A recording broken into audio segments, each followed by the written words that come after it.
My job was to put myself in the shoes of the bad guy. He gave me a call and he's like, "Hey man, you want to come and hack banks with me?" Every single person on that conference call was a deep fake. And the scary part of that is that it's not that hard. Have you ever looked at your ambition and drive in a negative way? It was just an absolute grind on. The imposter syndrome was so strong. What is something that you're a bit fearful about and something that you're quite hopeful about? The pace at which firms are implementing AI is very breakneck. If you're approaching a problem today that you did 2 years ago, it's too late. Travis, nice to meet you. Nice to meet you too. Thank you very much for having this chat with me. I'm going to start off with quite an open one. Explain to me what you do. Yeah, absolutely. So my name is Travis DeForge. I'm the Director of Cybersecurity for Abacus Group. Abacus at its core is an IT managed service provider, meaning we take care of all of the IT needs for our clients that are primarily in the financial sector. So private equity funds, venture capital, hedge funds, family offices, that's really our core business model. We are trying to make sure that the clients don't have to spend as much time focusing on their cybersecurity requirements. We can help them with that, either from a defensive standpoint with the infrastructure that we set up, or the other side of our business is cyber advisory, where I've got teams that will help with governance, risk, and compliance, policy writing, virtual chief information security officer consulting, or the really exciting stuff is red teaming. So we've got a really robust world-class team that will actually break in just like hackers. We emulate hackers and we break into organizations to help them identify where their gaps are, whether that be from a technical standpoint or through social engineering. That breaking into organizations, is that consensual? Do you have a chat first, or do you just break in and Of say, course. just to let you know, guys, Of course, yeah. we broke in?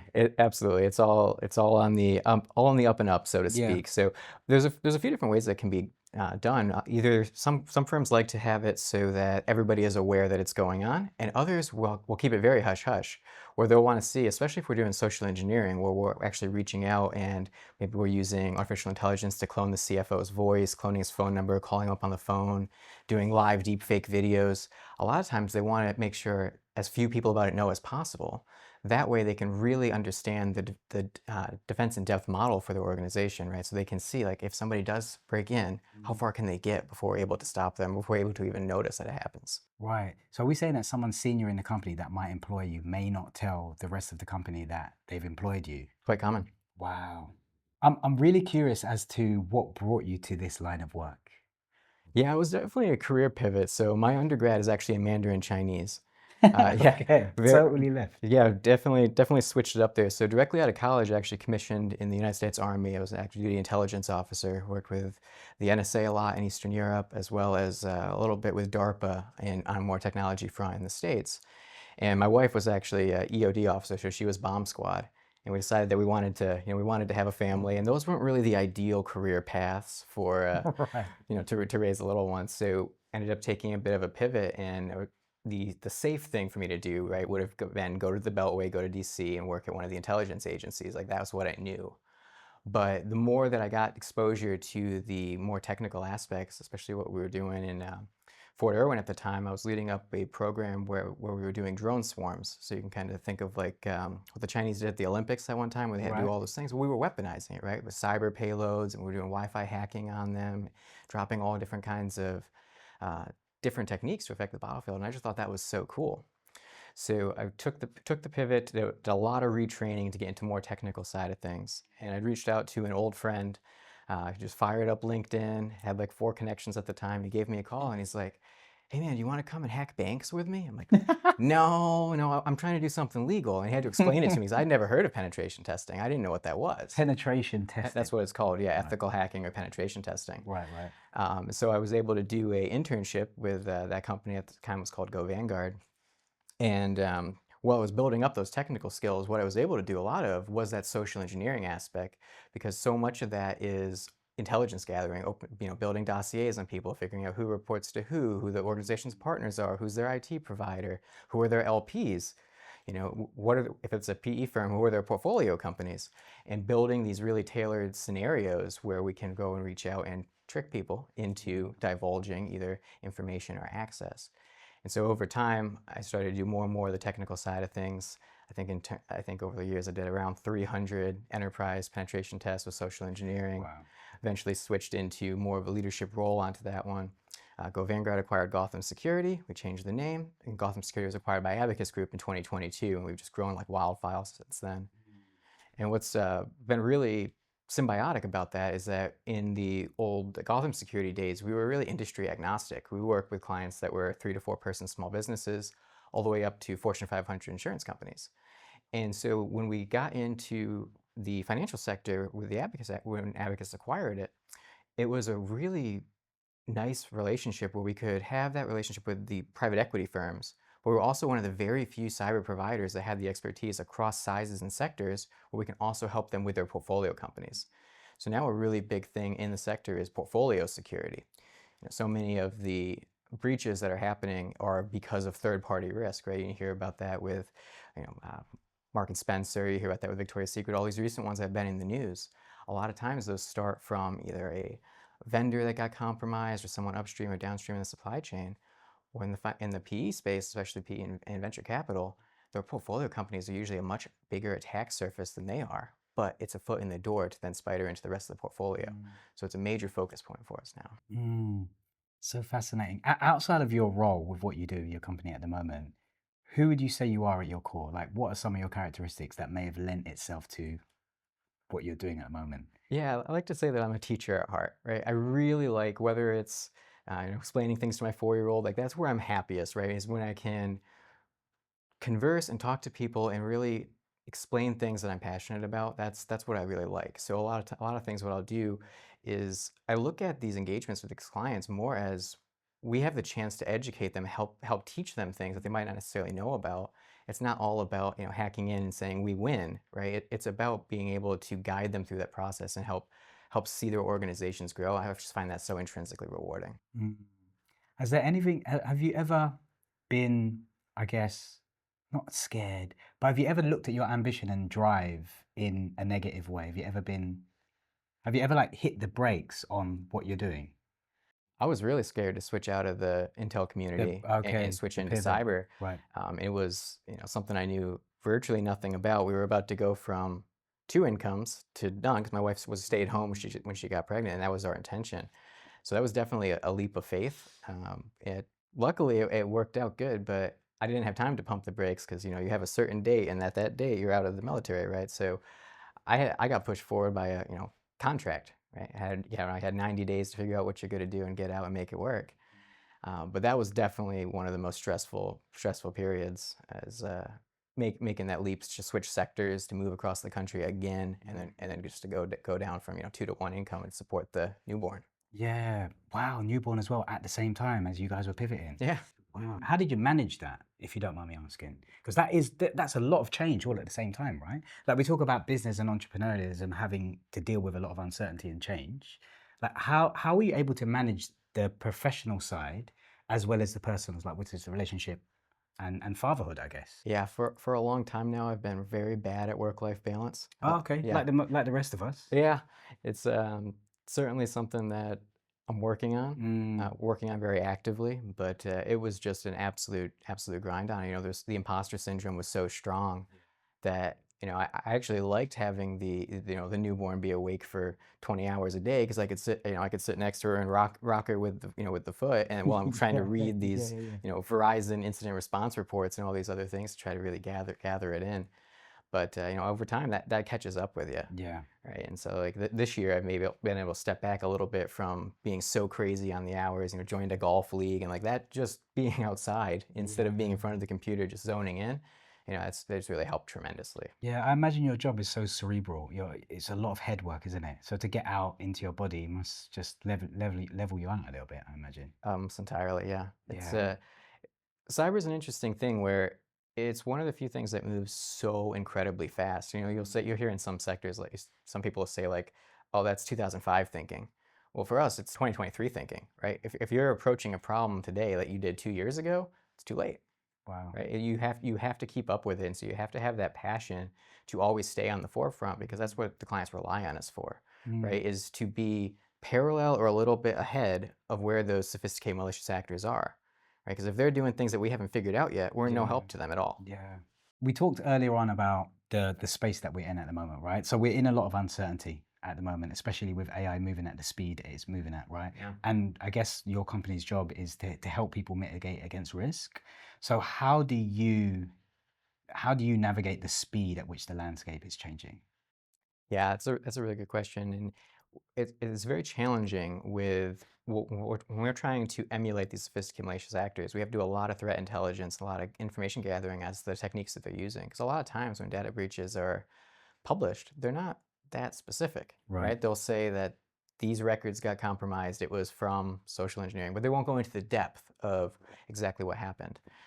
One example that kind of was the flip side of that coin and actually triggered us to develop the capability was a couple of years ago. There was a firm out of Hong Kong that had one of their senior analysts, I might be getting a little bit of this wrong in retrospect, but he joined a conference call with a whole bunch of leadership in this company, and they convinced him that he needed to submit a wire transfer.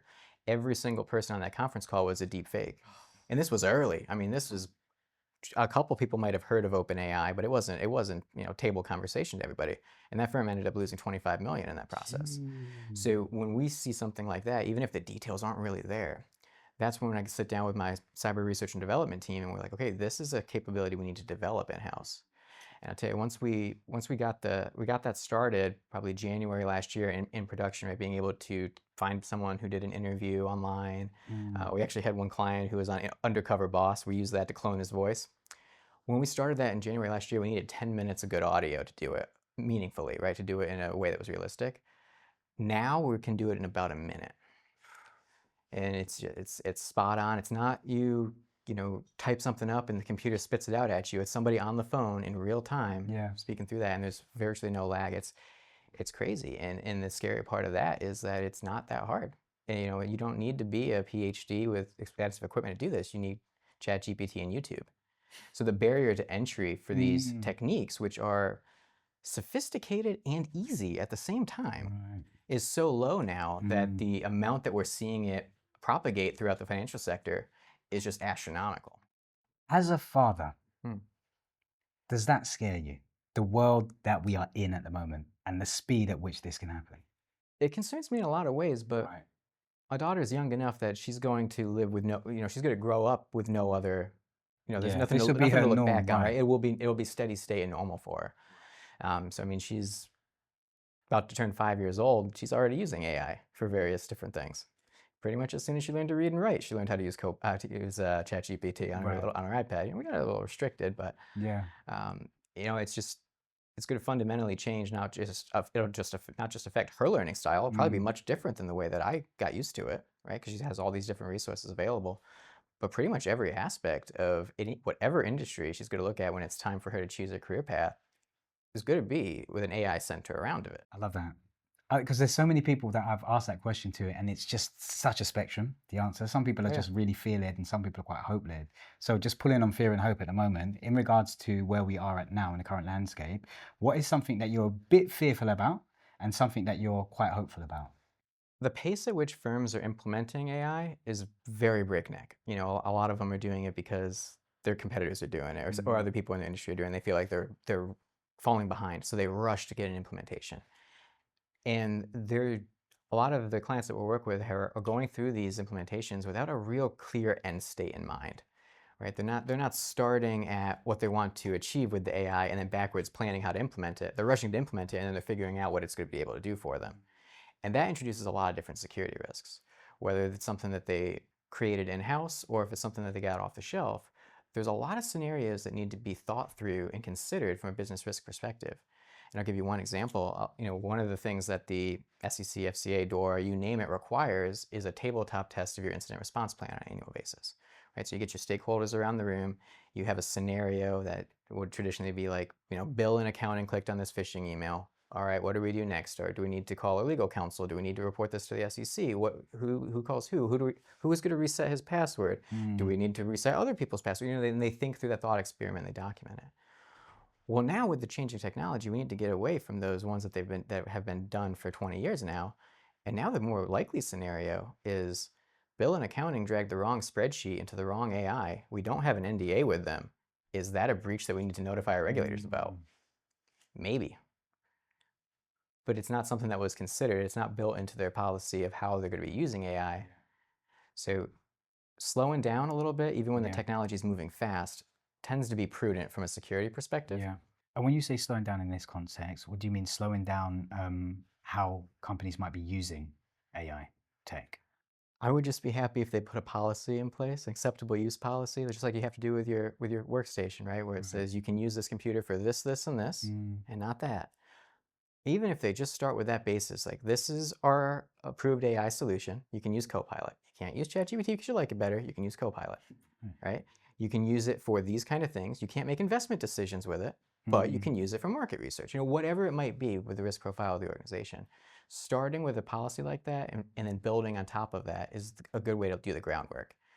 Trying to implement a solution and then build a policy on the back end that will cover you from all those risks mm. is problematic every time, at least from what we've seen in the last couple of Yeah. years. I mean, just chatting to you, even briefly today, I'm realizing how much you understand about the landscape and how privy you are to potential risk, right?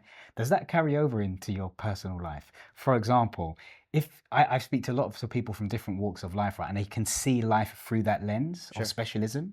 So, like when you're on social media or when you're watching stuff on your phone or on the computer, are you always working out what could go wrong or how your privacy could be breached? Like, are you at peace when you're surfing, or are you like at red alert almost No, all I the tend time? to be because I think I started my career as an intelligence officer. Right? My Mm, job was to put myself in the shoes of the bad guy, whoever that might be for the right. mission set, right? And we work out an intel estimate, which has two things, right?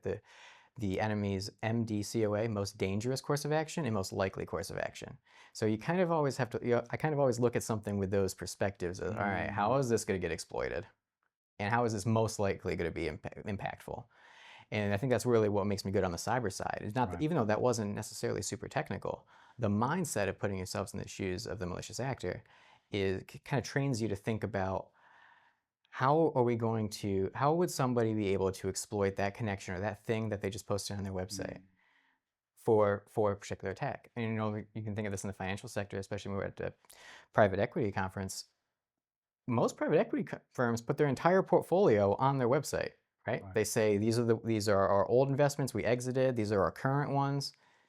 That just gives me a list of people I can impersonate against you, right? Not to say that they shouldn't do it, Yeah. but it's a consideration that needs to be Yeah. considered with their risk posture.